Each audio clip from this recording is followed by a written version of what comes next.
Hi gachtainna, Dóinne Bernachan sa. As an jobh, hamid chuna bh deanna cleachta an leróid ard a bhuachant sa fel.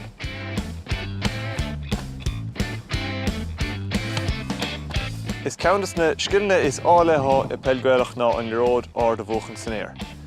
Is rud anhachtach é mar gur féidirling seileadh a bhuachant ó cicamach agus an seileadh a chamad a son amach. So an jobh hamid chun cleachta an a bhar an téanor de hóing ná leróid amháin agus balle de hí nó balle an gráiste nó éonrad. As an hamid chun déanamh ná an leróid ó chahabh sos an arda an aigen balle agus ná sé teachtar eis, hamína chun gáil ar an leróid bhuas an air agus sé teachtar neis.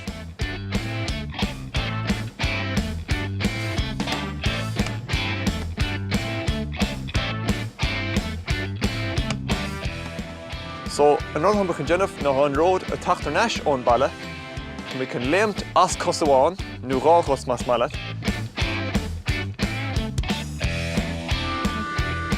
Agus an son caimid dírí an ámagáilte gart chun an leróid a bhuachant an háise ard san air mar sin. So ma chun léimt as ráchos nó chos amháin de lábhach ar sos os ceann de cheann agus brethir an leróid mar sin le de rá lábh agus é teachta níos ón balle.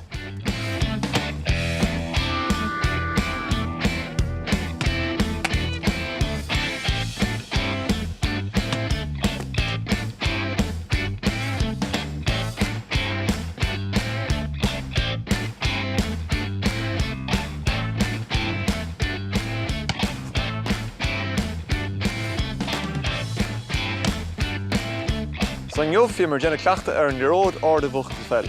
Mar dormar is séis ceannas de skillne is deise éiscint ar fácht pelle nuair a bhuain den éigent an leróid san air mar sin.